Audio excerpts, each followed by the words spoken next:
अस्सलाम वालेकुम। मैं ਤੁਹਾਡਾ ਲੱਕੀ ਭਾਈ ਆਪਣੀ ਹਿਜਾਤੀ ਚੈਨਲ ਤੋਂ ਤੁਹਾਡੇ ਨਾਲ ਗੱਲ ਕਰ ਰਿਹਾ। ਅੱਜ ਦਾ ਜਿਹੜਾ ਵਾਕਿਆ ਨਾ ਇਹ ਨਾ ਮੇਰੇ ਨਾਲ ਝੰਗ ਬਾਜ਼ਾਰ ਦੇ ਵਿੱਚ ਨਾ ਪੇਸ਼ ਆਇਆ।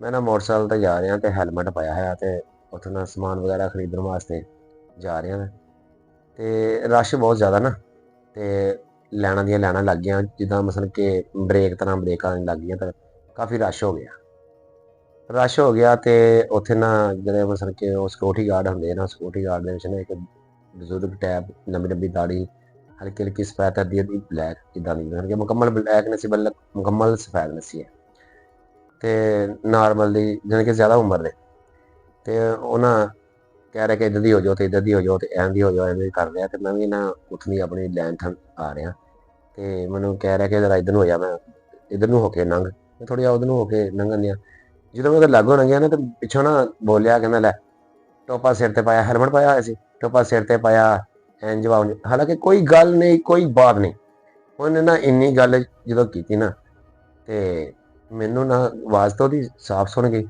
ਮੈਂ ਉਸੇ ਜਗ੍ਹਾ ਨਾ ਬ੍ਰੇਕ ਲਾ ਮੈਂ ਬ੍ਰੇਕ ਲਾ ਕੇ ਨਾ ਮੈਂ ਹੈਲਮਟ ਉਤਾਰਿਆ ਤੇ ਮੈਂ ਉਹਨੂੰ ਆਵਾਜ਼ ਮਾਰੀ ਮੈਂ ਕਿਹਾ ਬਾਈ ਗੱਲ ਸੁਣ ਠੀਕ ਹੈ ਨਾ ਬੜੇ ਇੱਜ਼ਤ ਔਰ ਇਹਤਰਾਮ ਨਾਲ ਆਵਾਜ਼ ਮਾਰੀ ਮੈਂ ਕਿਹਾ ਭਾਈ ਨੇ ਗੱਲ ਸੁਣ ਮੈਂ ਜਦੋਂ ਉਹਨੇ ਦੇਖਿਆ ਕਿ ਹੁਣ ਇਹਨੇ ਗੱਲ ਸੁਣ ਲਈ ਹੁਣ ਉਹ ਸ਼ਰਮਿੰਦਾ ਜਿਹਾ ਹੋ ਗਿਆ। ਮੈਂ ਕਿਹਾ ਭੈਣ ਮੈਂ ਤੁਹਾਨੂੰ ਕੋਈ ਗੱਲ ਕਹੀ ਕਹਿੰਦਾ ਨਹੀਂ। ਮੈਂ ਕਿਹਾ ਕੋਈ ਮੈਂ ਗਲਤ ਲੈਣ 'ਚ ਆਇਆ ਕਹਿੰਦਾ ਨਹੀਂ।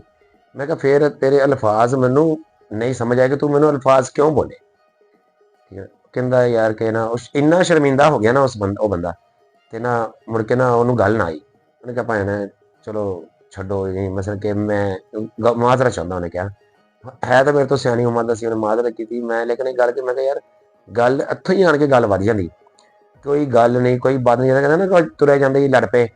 ਹਾਲਾਂਕਿ ਸਿਰਫ ਇੱਕ ਦੋ ਅਲਫਾਜ਼ ਹੁੰਦੇ ਆ ਜਿਹਨਾਂ ਤੋਂ ਨਾ ਅਗਲਾ ਬੰਦਾ ਵੀ ਦਰਗੁਜ਼ਰ ਨਾ ਕਰੇ ਤੇ ਦੂਸਰਾ ਬੰਦਾ ਵੀ ਦਰਗੁਜ਼ਰ ਨਾ ਕਰੇ ਤਾਂ ਗੱਲ ਵੱਧ ਜਾਂਦੀ।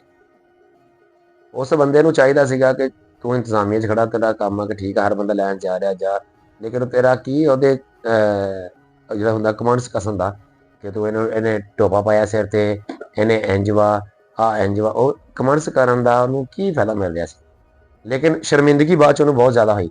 ਸ਼ਰਮਿੰਦਗੀ ਦਾ ਬਾਅਦ ਦਾ ਕੀ ਫਾਇਦਾ ਕਿ ਜਦੋਂ ਪਹਿਲੇ ਅਲਫਾਜ਼ ਇਨਸਾਨ ਨੇ ਬੋਲੇ ਨਾ ਹੋਣ ਸੋਚ ਕੇ ਠੀਕ ਹੈ ਨਾ ਇਸੇ ਵਾਸਤੇ ਸਿਆਣੇ ਦੀ ਕਹਾਵਤ ਨੇ ਪਹਿਲੇ ਸੋਚੋ ਫਿਰ ਬੋਲੋ ਠੀਕ ਹੈ ਨਾ ਇਸ ਵਾਸਤੇ ਛੋਟੀਆਂ ਛੋਟੀਆਂ ਜਿਹੜੀਆਂ ਕੰਮ ਹੁੰਦੇ ਨਾ ਇੱਥੋਂ ਹੀ ਕੰਮ ਵੱਧਦੇ ਹੁੰਦੇ। ਬਾਕੀ ਤੁਹਾਡੇ ਨਾਲ ਵੀ ਕਦੀ ਕੋਈ ਇੱਦਾਂ ਦਾ ਵਾਕਿਆ ਹੋਇਆ ਹੋਵੇ ਤੇ ਕਮੈਂਟਸ ਜ਼ਰੂਰ ਦੱਸਿਓ। ਬਾਕੀ ਦੁਆਵਾਂ ਯਾਦ ਰੱਖਿਓ। ਬੜੀ ਮਿਹਰਬਾਨੀ। ਅੱਲਾ ਹਾਫਿਜ਼।